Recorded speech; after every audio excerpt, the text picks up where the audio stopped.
Hey guys, Synthikat here, welcome back. Today I want to introduce you to my new format called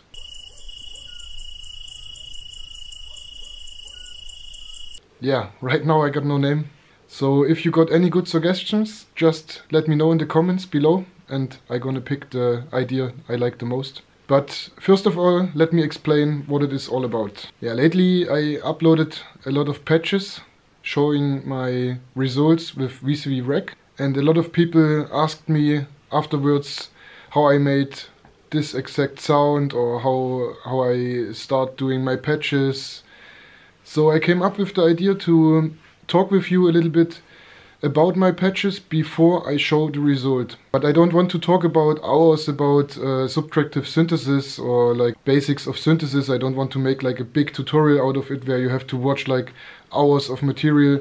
I try to keep the videos short and just show you the interesting bits about the patch I made. So let's jump right into the patch. Okay, so today I want to show you the building process of my patch called Golden Ember. It's already on YouTube. You can check it on my profile. I'm gonna put the link in the description below, so you can listen the full song I made with the patch. And right now I'm going to show you the building process of the patch, how I decided to do which modules, and I'm gonna show you the signal flow of the patch. But let's make it short.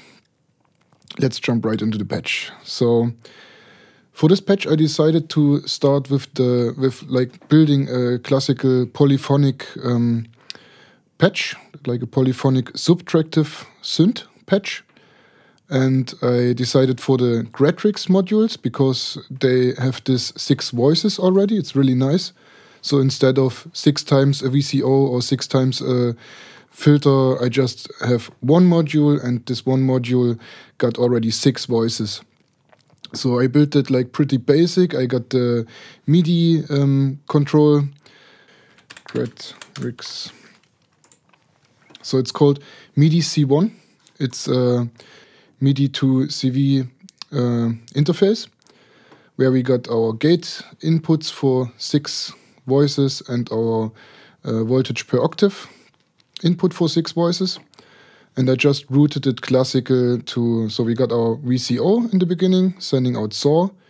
We got our first envelope for controlling one filter. We got then going from one filter to the next filter. And then we got our envelope for the VCA, so it's controlling the volume of the patch. And I put 2 filters after each other because I wanted to have one in the low pass setting and one in the high pass setting. So let me show you how it sounds right now, just dry.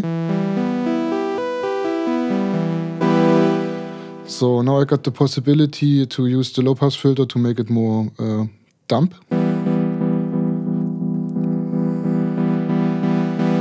And the high pass filter to make it more like tin.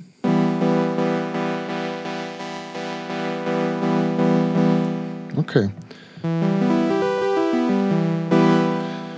Pretty basic. And then I was thinking about, okay, I want to have it more lush, a more lush sound, so I put a reverb in it. Okay, so now with the reverb we got this.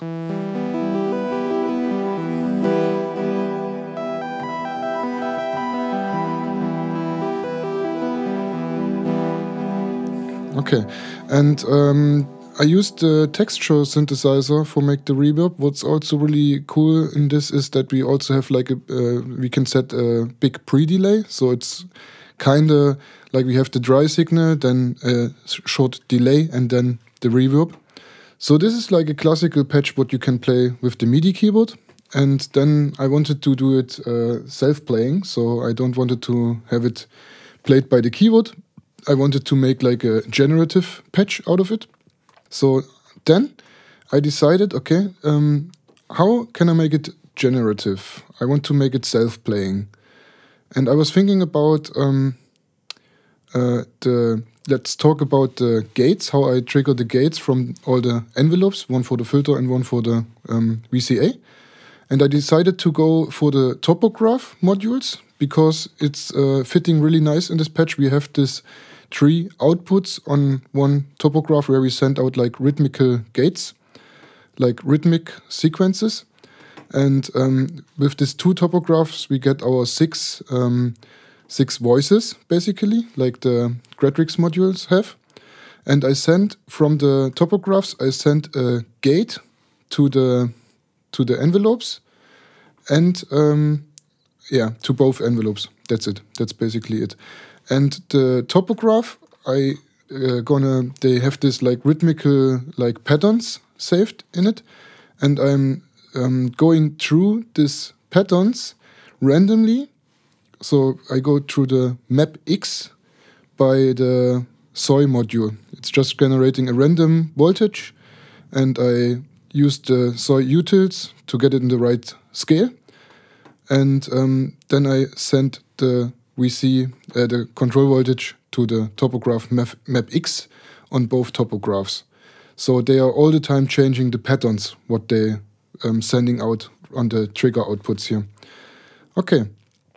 And then I used the random gates to randomly open this chaos function. It's also just like making like a random change in the rhythmical patterns. So check out the topograph modules, really nice modules. Also the Gradrix, really nice modules.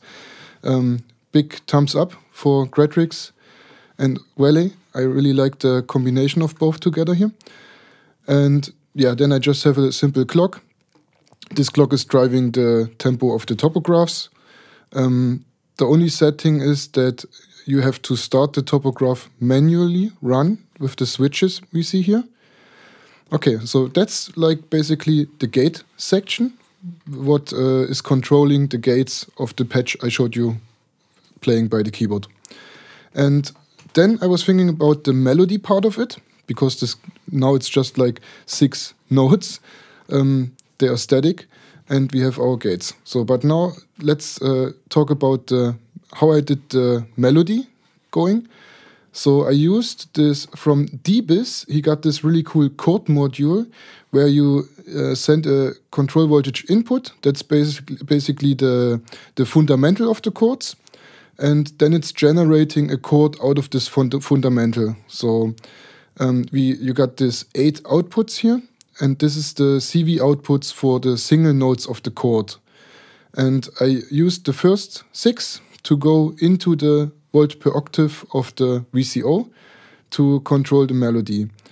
And I used this DBIS utility module to shift the octave of some of them, and to later to be able in the patch to switch the octave while it's playing.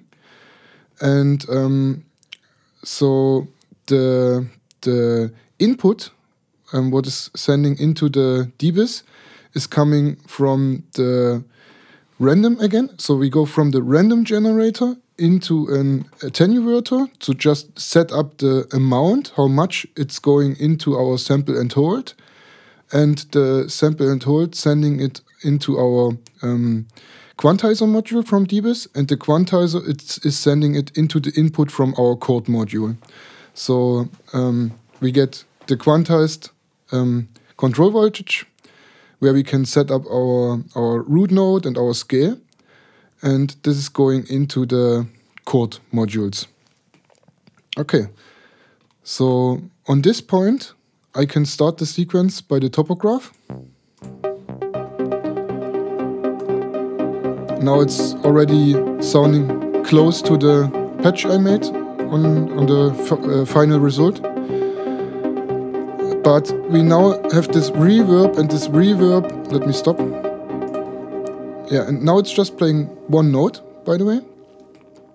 And because I'm not triggering the sample and hold right now, so it's just like this DBIS quantizer module is just like sending out the fundamental, what we set here. So it's sending out the root C, and this is going into the chord. So we have a C chord generated by this DBIS.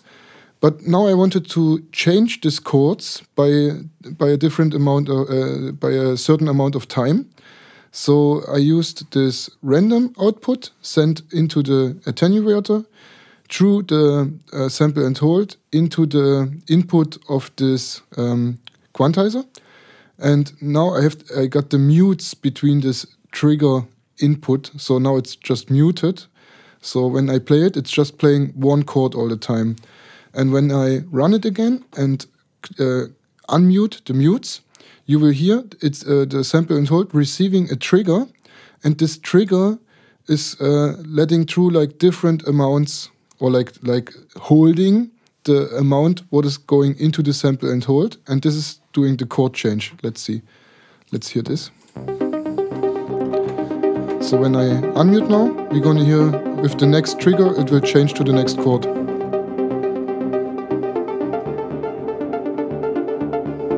Okay. Let's wait a bit. Okay, there you hear the jumps. Okay, but when you hear this, you realize it's like sounding like overpowered. The reverb tail is making it muddy. It's like just a too long reverb tail, and so from one chord to the next chord, it's just like getting mud.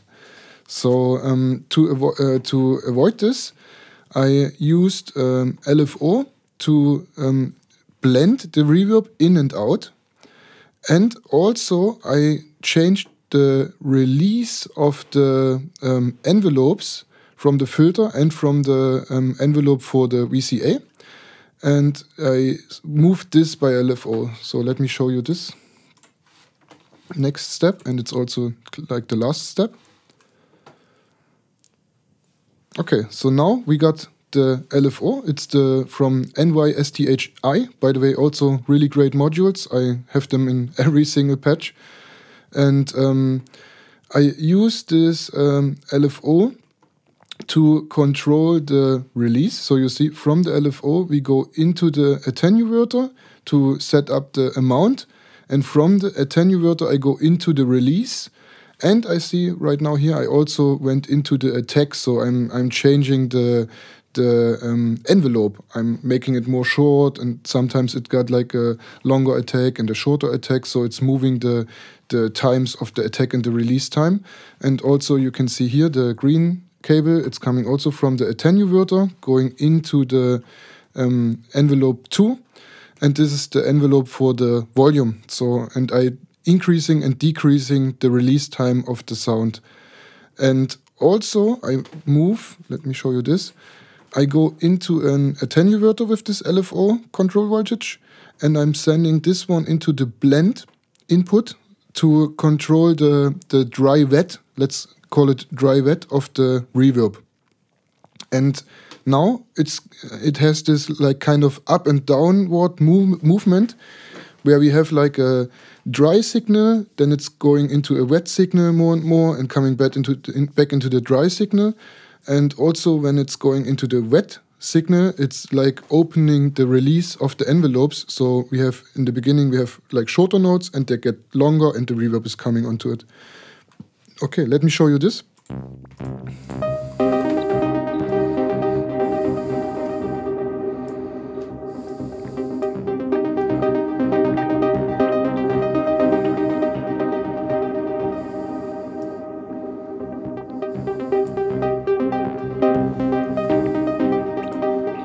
Okay, there you can hear this like up and down movement.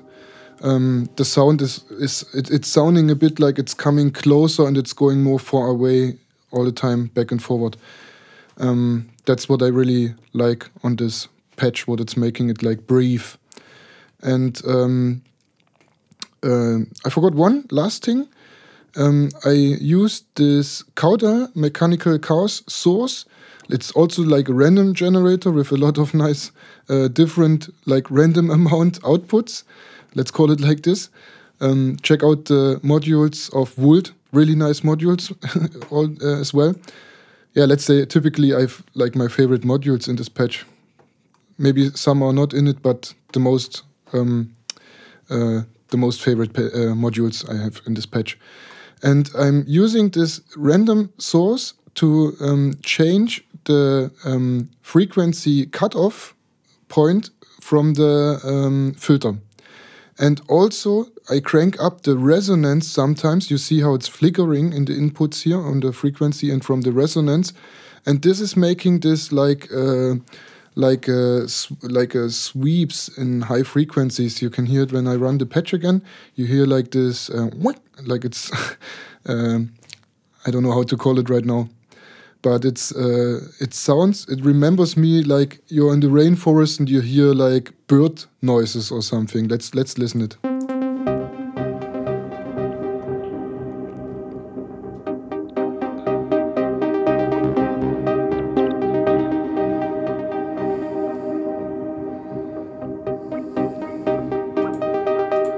Yeah.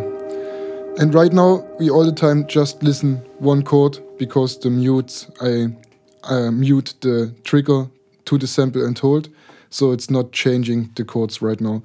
But if you want to listen the full song, go onto my channel and I'm gonna put the link also in the description below.